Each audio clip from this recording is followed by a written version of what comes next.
Hello there. In this video, I'd like to share with you 5 possible reasons that if you do not pay attention to them, it could lead to the demise and failure of your business. I will be right back.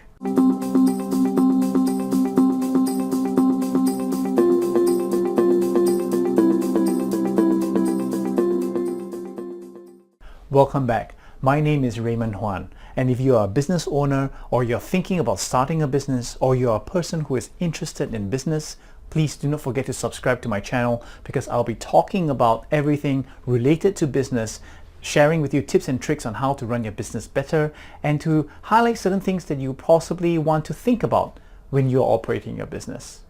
I've worked with many businesses before. And in my experience working with businesses, I can summarize 5 basic reasons as to why businesses can fail. And I'd like to share that with you. Reason number 1, you do not know what your customers want, so you don't know how to solve their problems.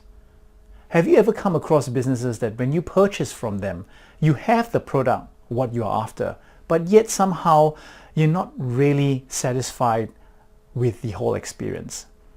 An example would be the major grocery stores having self-checkouts now. They have identified a segment of the market that do not wish to really interact with other people when they go through their grocery purchases, and therefore they have implemented self-checkouts. If you owned your grocery store and you implemented self-checkouts throughout the store, you will be missing a segment of the market who believe that interacting with people or who feel that interacting with people is part and parcel of the experience of purchasing groceries.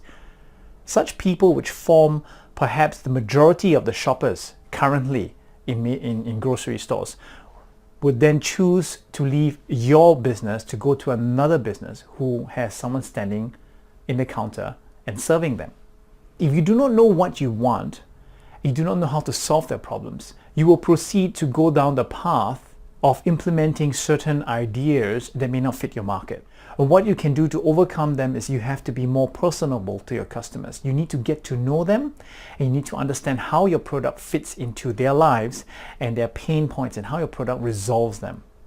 If you are able to provide a higher and superior level of customer service, that is what will define your small to medium business.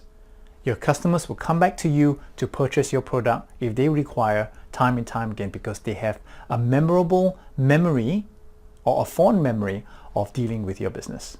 Reason number 2, you cannot concretely answer the question, why should people buy from you? I mean, why you?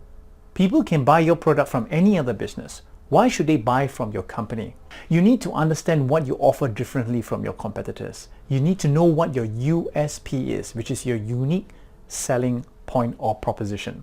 Now, you have heard of the word USP being thrown about very often. And sometimes I do get a bit tired of those acronyms being thrown around. But if you understand the value of it, and if you can define that, that is what differentiates you between you and your competition.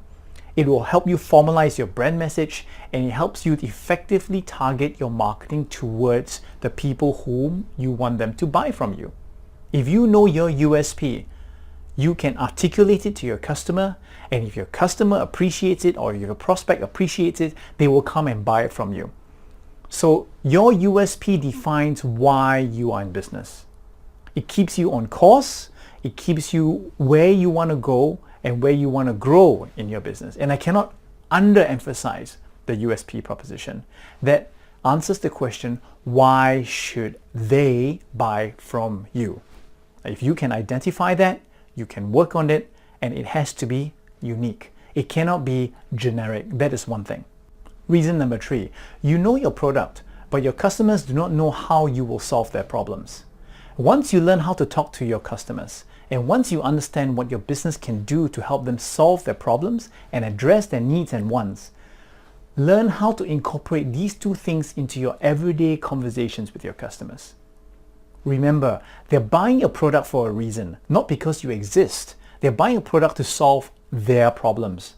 So if you can identify how your product solves their problems and you can incorporate it into your language, into your marketing, you'll be able to appeal more to them and they will come to you. The most important thing to your customer when they purchase from you is whether you will do what you promise in a timely manner. In the area of business, your reputation and the market's perception of your reputation is everything. Doing what you're supposed to do and when you're supposed to do it is the simplest way to providing a great customer service. You can start from there, and when you get that down firmly and consistently, you can start to build further foundations on improving the customer experience your customers face from your business when they buy from you. Number 4, you as a business owner forget to take care of yourself, which can lead to poor decisions. Now, when I mean take care of yourself, it doesn't mean you buy yourself a new car or you buy yourself a new boat and say, look, Raymond said take care of myself, so I'm going to just spoil myself. No. When I say take care of yourself, it means investing in yourself in a way that provides a return on your business. Treat yourself as an asset to the business, and you need to understand how you work. By investing in yourself, you get a greater return and your business benefits in time. It means improving yourself, increasing your knowledge, and understanding what you are good at and acknowledging what you are not good at. And from there, leveraging off your strengths and delegating off your weaknesses. You need to give yourself enough rest, because that will put yourself in a more productive position as you deal with work. If you are too tired, you cannot think very creatively. Now, some of us work very well under pressure. Some of us work very well late at night when they're very tired. You need to understand how you work and provide yourself those opportunities for you to function most productively. Invest in yourself. Take care of yourself, and you will be one of the most productive assets in your business. In fact, I've made a video on one of the most important assets in your business, which you can see in the highlighted card right now. You can click on it to view it further.